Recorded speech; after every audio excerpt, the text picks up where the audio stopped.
Often, we have to hit rock bottom before we find the strength to rebuild. But the good news is that's where the real journey begins. Welcome to Wandering the Wild Mess with Heather Morgan. I am so happy that you're here. Hello, everyone, and welcome to the podcast.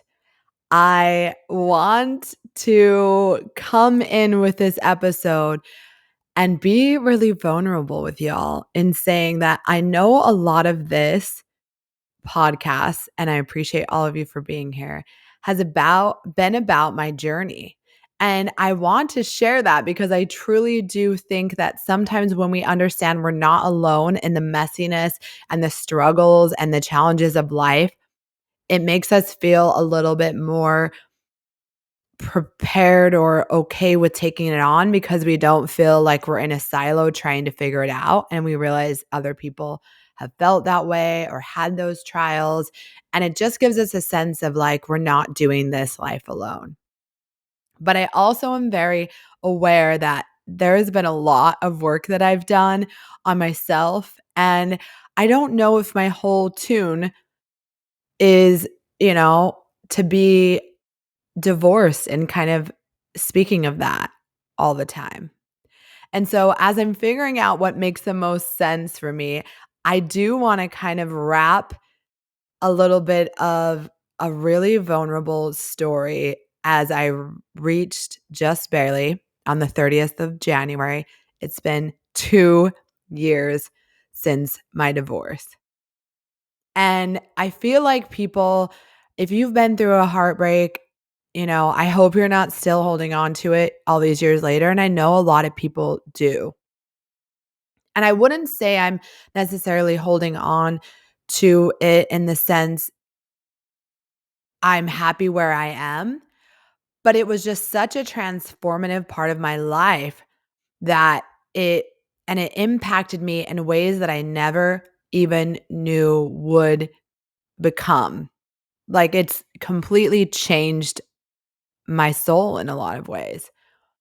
And that's why it's been such a theme, because it's such a transformative aspect of my life.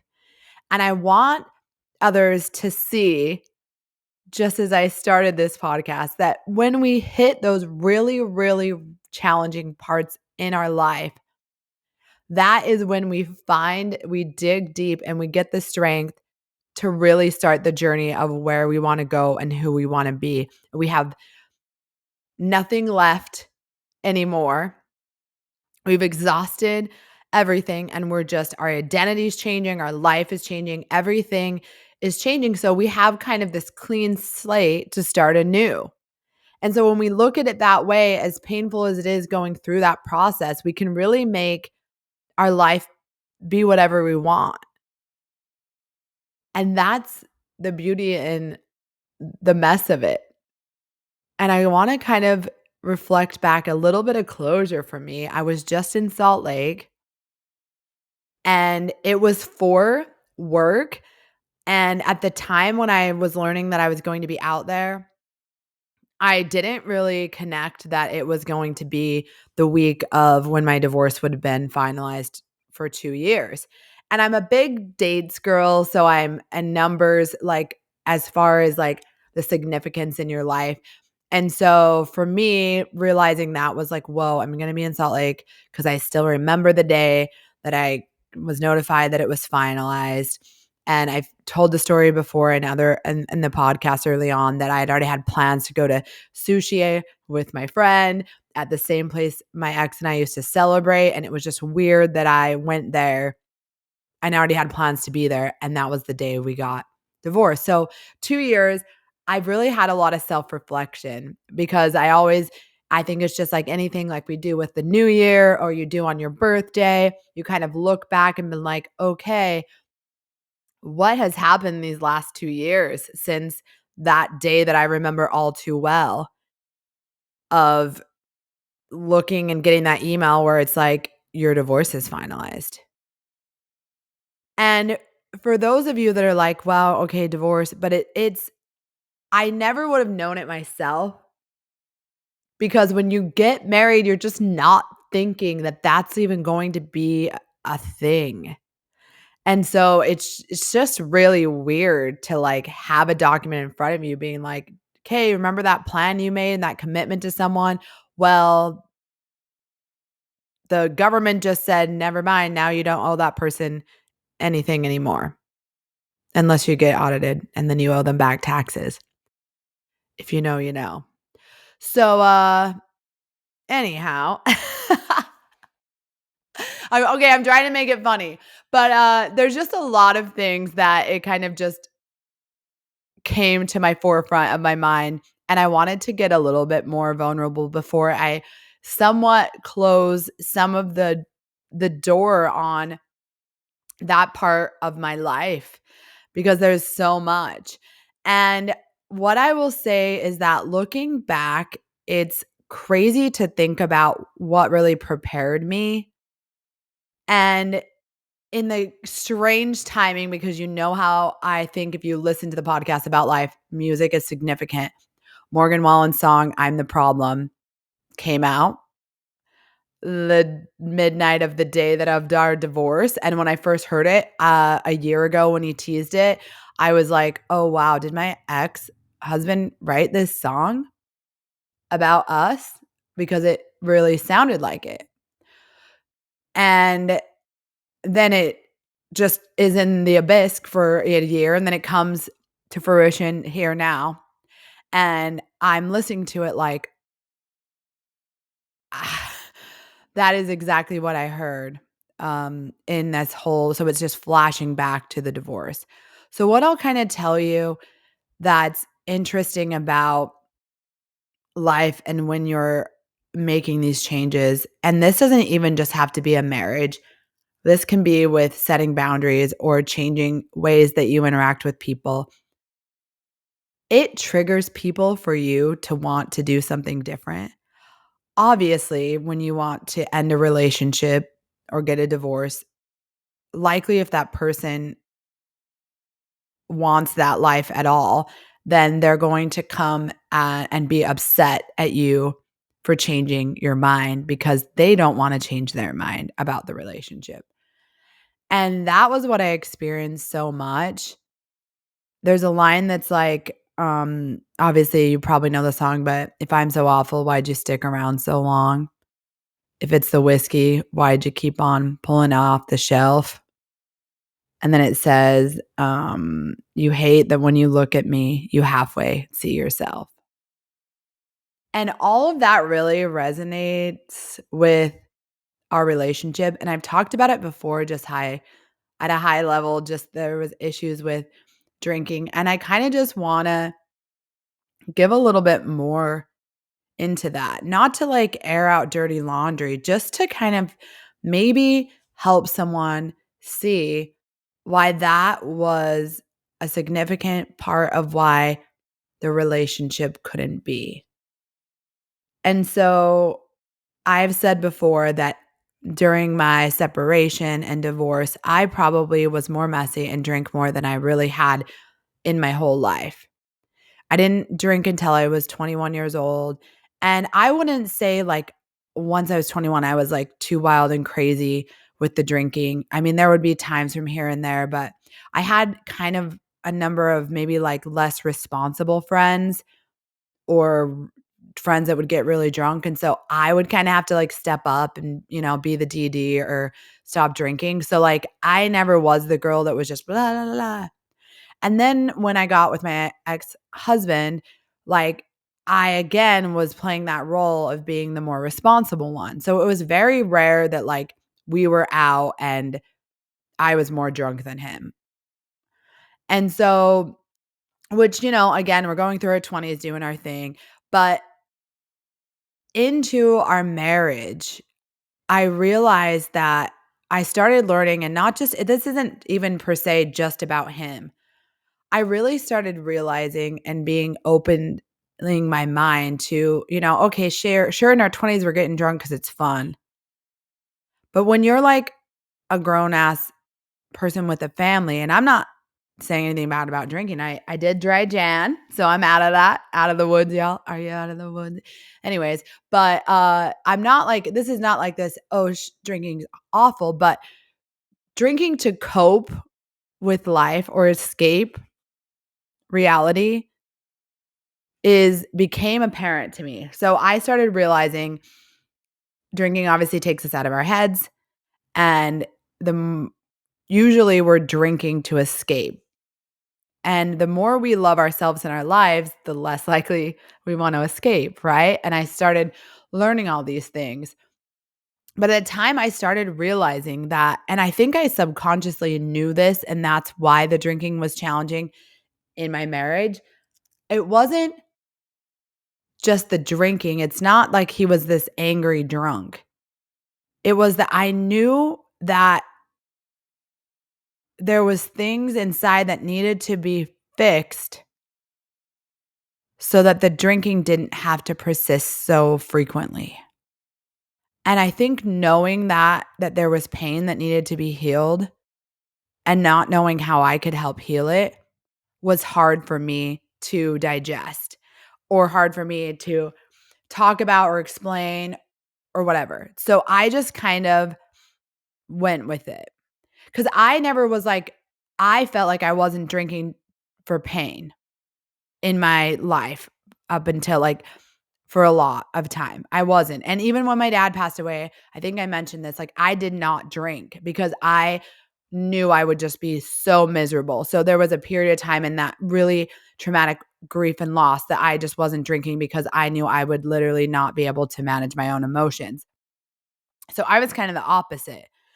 But in 2019, the fall of that year, I think I mentioned this, like something really significant to my life happened because of my ex's drinking, excessive drinking. And it put me in a grief period. And then I mentioned this before, then COVID came, and it was just such a weird time that then I took that grief from 2019, brought it into 2020, and just really masked and drank. And then because of what happened, it put my whole life turned upside down at that moment as well. And now I look back and realize it was just a prereq for everything that needed to happen. And I'm saying all this because I hope that you can also connect to realizing that in our lives, when there's really hard things that happen and they feel devastating, they are 100%, I promise you, the lessons you need to get to where you need to be. They're the lessons you need. And there's also a piece of this that when something that is not for you is shown to you, you will get shown and told and reminded over and over until you finally learn that that's not for you and you need to leave. And so I'm not saying that everything is perfect and if one little thing goes wrong, jet. But when you get these large signs that are just so overwhelmingly, how does that even happen? It is telling you that that's not where you should be. 2019, fall of 2019, I knew it wasn't where I should be. Yet I ignored all of it because I was too afraid to change. And so I drank. And 2020 was just that weird time. And then I threw myself into work.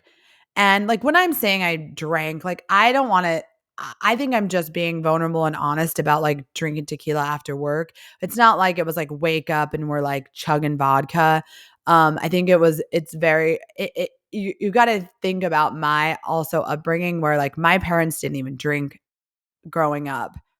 And I didn't drink until I was 21. So I wasn't like puking at 16 with a whole bunch of booze and my friends. Like, so probably maybe a more normal amount of drinking for some people seemed a little extensive for me in how I thought about drinking because of that background. Like I've said before, moving to Tennessee, it's totally different. Like it's in everything that everyone does. And it was less like that in my experience. So I think it just made it feel even more overly concentrated in our life, and it was hard. And I'm sure part of that Mormon like bias about it made it feel less of a positive, right? I was like, how can we do life and like just be like drinking every day? Like it just seems like it's probably not the right move. So, all that to say is that I threw myself into work and then I was stressed, and then stress was making me drink. And then I was managing it, and then obviously the divorce, and then I was drinking all the time during the separation because I didn't want to manage my emotions. And during that time, once I started to realize that everything that I was saying I didn't want in him, I was doing. And I kind of even had that ping of guilt to like, how can I, shame, I guess, or make him feel, I mean, I can't make him feel anything, I guess, but how can I say, oh, it's because of the drinking and now look at me? So it felt very like hypocritical. And I think the same in that Morgan Wallen sign, it said, um, if it's the whiskey, why you keep on pulling it off the shelf? And I think sometimes when you're in that relationship with someone that wants to drink frequently, you resent it, but then you just like join it because it's easier than dealing with the broader conversation of like, why are you drinking so much? What are you escaping from? Is it me? Is it us? Is it our life? Is it this? What is the root cause of that? Because I can honestly say that the times that I've been overly drinking the most is when I am sad or I have emotions that I do not want to manage myself. And so I do believe that there's a correlation between being happier and not excessively drinking, because I think there's less need to feel an escape. And this isn't to say people that don't drink are the happiest people, because I think some people just don't use and don't cope that way. And it's not to say you can't be a happy person and like to drink. But I think overall, the excessiveness is usually a sign that something in your life is lacking or is not being dealt with. And so you're escaping or avoiding dealing with it. And I think it was hard for me to know that was true about him and to, I mean, unfortunately, sadly, like make it about me. I that was wrong of me. And I look back at times and in the marriage now that like 2 years after the fact, which has like felt like forever and then also flown by at the same time. I know you could probably relate to that. A lot of us have those points in our life. But I think about, I wish I could have been more supportive. And at the end, I remember him being like, well, you're not helping me. You're just giving up. You're just not, you don't care. But it wasn't that. But for him, it felt that way. I could have been such a better wife, and I just didn't know how. And I think I was okay with being like in that song, like, I'm the problem. Even though he would be like, "You're Miss Never Do No Wrong." And I I'll be honest, I wasn't perfect. I could have been so much better, and I could have been more supportive, and I could have been softer with my words. Oh, gee. But we all don't know what we're doing all the time. We're all just trying our best. And even 2 years later, it still makes me feel like, I don't wanna redo it. I don't wanna relive it, but I just have to make sure that I learn from it. And I think that's really the message here is that we don't get a redo. We just have to do and be the best we can with what we know while we're here in whatever we're doing. And when we are seeking to escape the things that need to be dealt with, we just don't fix them. And I know I talked about that in an episode before. There was just a lot that I didn't want to talk about that were just hard things to talk about. And honestly, like what I did that probably didn't serve me a lot is that I always was like, well, ours isn't bad compared to X, Y, and Z.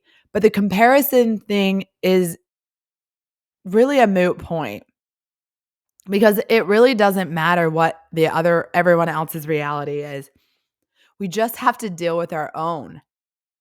And whatever our reality is the one that we should manage. It's not, I'll stay this way because it's not as bad as this, or it could be worse, or it could be that, or my feelings aren't valid because other people have larger problems than me. It's still valid. It's still, you still have, you can still feel something, even if it's not as bad as what someone else feels. And I don't even know who decides and gauges that, if I'm really honest. So, as I'm like obviously getting in my feels here, I guess I just want to get to a place where we all can relate to as when hard things come, when we have to leave things in our lives, whether that's friendships, relationships, whatever. It's it is lessons. I know I could not self-reflect the way that I have had I not really took a step back and went, What was that? What was that? Why why did that go that way?" And I realized all of the points in time throughout that I could have handled things differently. And I really am not beating up on myself. And when I feel things and the tears are coming, it's because I genuinely wish that I didn't have to not bring my best self to my ex-husband, but I just was not her yet. He got the version of me that didn't know how to express hard emotions, and I'm working on that, and he deserves that. So I literally don't like, again, we don't speak at all, but I, like, cannot wait for the day that it's just him and some wonderful woman that, like, gives him everything he ever wanted from life and more, and vice versa. I feel like I almost would be happier for him than myself, and I know that sounds so weird, but it's so true, and I want to kind of let it go. Like I've said before that I have forgave him for everything that changed my life in ways that I can never get back. But I know that there are things that he feels the same way about me. And when they say that like divorce is like a death, it's almost harder when the person's still here. It's almost harder when the person's still here. So I'm going to end this by saying that I'm going to let go of this chapter for me, of this feeling of always resonating with being divorced. It isn't who I am. It was just a part of my journey. And it led me to do all these really scary things that I'm so happy that I've done. It reminded me that we all have the strength to change our life and change our minds and change our reality and change who we are and become another version of ourselves at any time if we decide. It taught me to trust and love myself for who I am.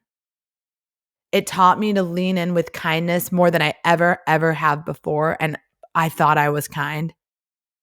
It taught me that boundaries are okay and that at the end of the day, I have to protect myself because I'm the only one looking out for me. And that doesn't mean I don't ever want to get remarried, that I don't appreciate the men that have been so great in my life, that I don't care about my friends if I don't think that that relationship is serving me, all those things. I have completely been able to transform my mind into such a happier place because of the struggles that I went through. But those struggles aren't who I am. They were kind of like that, like, what do they say? It's kind of like a rocket, like it's, or a slingshot. It just slingshots you in to what you need to be or who you need to become, and it gets you there quicker. All of those hurts just puts you into a happier place. So if you're going through anything, if you're still waiting for that, if you're going through it right now and you're not understanding, just know that every path and struggle is a strength building and teaching exercise to prepare you for what's next. And so it may hurt in the moment, but it will be the most beautiful thing when you come out on the other side. So I'm letting a little of this go and closing this chapter 2 years later. And I hope that if there's something in your life that you've been awaiting to just give it some closure, then maybe this episode is that sign to close that door on that being your narrative and your reality and allowing you to have a new one. Allowing you to have a whole new you and become whatever that looks like for you, whatever you want it to look like. Like I've talked about before, our words and our thoughts create our reality. If you haven't got my affirmation cards yet, you know where to go. wanderingthewildmess.com. They're there. Read them, get them, read them every day. Remind yourself of your worth. It will rewire your thoughts to a place where you know that it's all working out for you. That was my saving grace through all of this.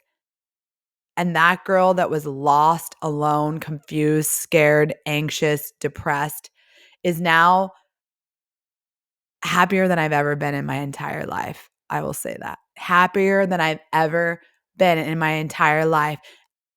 And it isn't because of anything outside of myself. It's not tied to a person or a thing or anything I have particularly.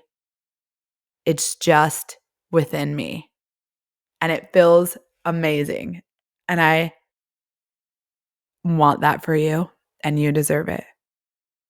So we'll close this chapter. I told you I'm going to bi-weekly after this, so there'll just be one more episode in February and then still so many more things to come. I know I say that all the time, but wait it out with me. Wait it out with me. This year is the year of all the things, and I'm so glad you're still here along for the ride with me because remember what? You matter. This was Wandering the Wild Mess with Heather Morgan. You matter.